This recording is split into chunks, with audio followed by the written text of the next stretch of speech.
ஸ்கூலில் படிக்கிறீங்க? கவர்மெண்ட் ஸ்கூலா? உங்கள் ஹெச்எம்எஸ் பேர்? இளமதி ஈஸ்வரி. எத்தனாவது ஸ்டாண்டர்ட் படிக்கிறீங்க? உங்கள் கிளாஸில் எத்தனை பேர்? அங்கே ஸ்கூல் பாத்ரூம்லாம் யார் க்ளீன் பண்ணுறது? நீங்கள் 2 பேர் தான் பண்ணுவீங்க. யார் உங்களை பண்ண சொல்கிறது? வேறு 15 பேரில் உங்கள் 2 பேர் மட்டும்தான் கூப்பிடுவாங்களா? ஏன் அப்படி தெரியல. உங்கள் ஊர் பேர் என்ன? கருங்காலி வலசு. சரி, நீங்கள் கழுவ மாட்டோன்னு சொல்ல வேண்டியது தானே? ஏற்கனவே எங்க மேல சிலன்னு காண்டு இருப்பாங்க. எங்க சயின்ஸ் மிஸ் அதை விட ஹெச்எம்எஸ் அதை விட எங்க 2 இடத்துல ஏதோ பாத்ரூம் எழுத்து பேசணுன்னு குச்சி எடுத்து வெளுப்ப ஆரம்பிச்சிருவோம். சரி சரி சரி, உங்கள் வீட்டில் சொல்ல வேண்டியது தானே? வீட்டில் சொல்றதுக்கு ஒரு மாதிரியே இருக்குங்க. உங்கள் ஹெச்எம்எஸ் பேர் என்ன? இளமதி ஈஸ்வரி. எந்த ஸ்கூலில் படிக்கிறீங்க?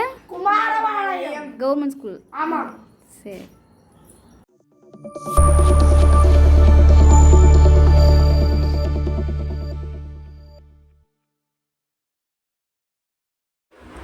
வணக்கம். இந்த வீடியோ பார்த்துருப்பீங்க. படிச்சிட்டோம்னு வச்சுக்கோங்களேன். படித்ததுக்கப்புறமா நம்மக்கிட்ட சாதி வெறி, மத வெறி, இந்த பாகுபாடு எதுவுமே இல்லாமல் நல்ல மனிதனாக உருவாகணும்னு தான் படிக்க வைக்கிறாங்க, படிக்கவும் செய்கிறோம். ஆனால் படித்ததுக்கப்புறமும் சாதி வெறியும் மத வெறியையும் இந்த பாகுபாட்டையும் மிகப்பெரிய அளவில் அதை தூக்கி பிடிக்கக்கூடிய ஒரு வேலையை இந்த பள்ளியில் இருக்கக்கூடிய ஆசிரியர்களும் கல்லூரியில் இருக்கக்கூடிய பேராசிரியர்களும் அரசு துறையில் பணியாற்றக்கூடிய இந்த அலுவலர்களும் இதை கடைப்பிடிக்கிறாங்க அப்படின்னு சொன்னால், அப்போ இவங்கெல்லாம் படித்தும் பதர்களாக இருக்கிறானுங்க. அப்போ இவங்கெல்லாம் இந்த இடத்துக்கு வர்றதுக்கு தகுதியற்றவங்க அப்படின்னு தான் நம்ம இவங்களை பார்த்து சொல்ல வேண்டியது இருக்குது. அதில் எல்லாரும் அப்படி இருக்காங்களான்னு கேட்டால் எல்லாரும் அப்படி இல்லை. அதில் ஒரு சில பேர் அப்படி இருந்துக்கிட்டு தான் இருக்காங்க. அவங்க தான் பெரும்பான்மையாக இருக்கிறாங்க அப்படிங்கிறதும் நம்ம இந்த இடத்துல பதிவு செய்ய வேண்டியது இருக்குது. இந்த வீடியோவில் பார்த்தீங்கன்னா கருங்காலி வலசை அப்படின்னு சொல்லக்கூடிய இந்த கிராமத்தில் நடுநிலைப் பள்ளியில் 6ஆம் கிளாஸ் படிக்கக்கூடிய இந்த 2 பெண் குழந்தைகள், இவங்க 2 பேரும் தலித் குழந்தைகளாக இருந்திருக்காங்க. அதனால் இவங்க 2 பேர்த்தையும் அந்த 15 பேரில் இந்த 2 பேர்த்தையும் கூப்பிட்டு அங்கே இருக்கக்கூடிய அந்த நடுநிலைப் பள்ளியோட தலைமை ஆசிரியை இளமதி ஈஸ்வரி அப்படின்னு சொல்லக்கூடிய அந்த பொம்பளை சாதி வெறியோட இந்த 2 பெண் குழந்தைகளையும் கூப்பிட்டு என்ன பண்ணியிருக்கான்னா அங்கே உள்ள பாத்ரூமை க்ளீன் பண்ண வச்சுருக்கா.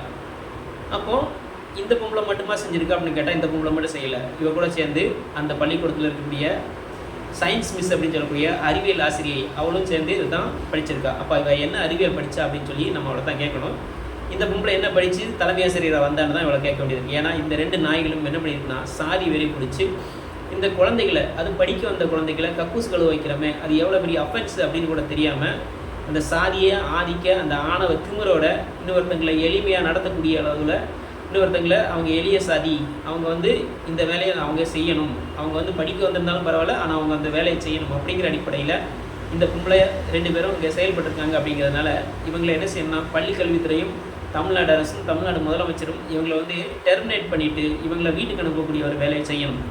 இவங்க மேலே இந்த அஃபென்ஸு தொடர்பாக விசாரணை வச்சு இவங்களுக்கு தகுந்த தண்டனை, அதுவும் குறைந்தபட்சமான தண்டனை கொடுக்கக்கூடாது, அதிகப்படியான தண்டனை என்னமோ அதை கொடுக்கணும். அப்படி கொடுத்தா தான் வருங்காலத்தில் இருக்கக்கூடிய மற்ற ஆசிரியர்களும் இதை பார்த்து பயப்படுவாங்க. அரசு நமக்கு இவ்வளோ பெரிய தண்டனை கொடுக்கும்போது நாம் நம்முடைய பதவி பறிக்கப்படும், பள்ளிக்கூடத்தில் வேலை பார்க்க முடியாது, அதுக்கப்புறம் நம்ம வருமானம் இல்லாமல் போயிடும், நம்ம வாழ்க்கை இழந்துருவோம், நம்ம குடும்பம் விளங்காமல் போயிடும் அப்படிங்கிற அந்த பயத்தோட என்ன செய்யணும், கண்டிப்பாக வேலை பார்க்கணும். அதுக்கான வேலையை செய்கிறதுக்கு இந்த அரசும் பள்ளிக்கல்வித்துறையும் தகுந்த நடவடிக்கை எடுக்கணும்னு சொல்லி அரசுக்கு நாம் கோரிக்கை வைக்கிறோம். அதுவும் குறிப்பாக பள்ளி கல்வித்துறை அமைச்சராக இருக்கக்கூடிய அன்பில் மகேஷ் அவர்கள் இதில் தலையிட்டு சமூக நீதி மனுவில் பார்த்திங்கன்னா சமூக அநீதி ஏற்படுது அப்படிங்கும்போது அதை கண்டும் காணாமலும் பார்த்தும் பார்க்காமலும் கடந்து போகக்கூடியவங்களாக இல்லாமல் அந்த சமூக அநீதியை ஏற்படுத்தக்கூடியவங்களுக்கு தகுந்த தண்டனை கொடுக்கும்படி இந்த அரசு செயல்பட வேண்டும் என்று சொல்லி இது போன்ற சமூக அரசியல், பொருளாதாரம் மற்றும் விளிம்புநிலை மக்களின் பொருளாக ஒழிக்கும் தடிக்காரன் தடி யூடியூப் சேனலை லைக் பண்ணுங்கள், ஷேர் பண்ணுங்கள், கமெண்ட் பண்ணுங்கள், அப்படியே சப்ஸ்கிரைப் பண்ணுங்கள். மானமும் அறிவும் மனிதனுக்கு அழகு. நன்றி. நான் குமார்.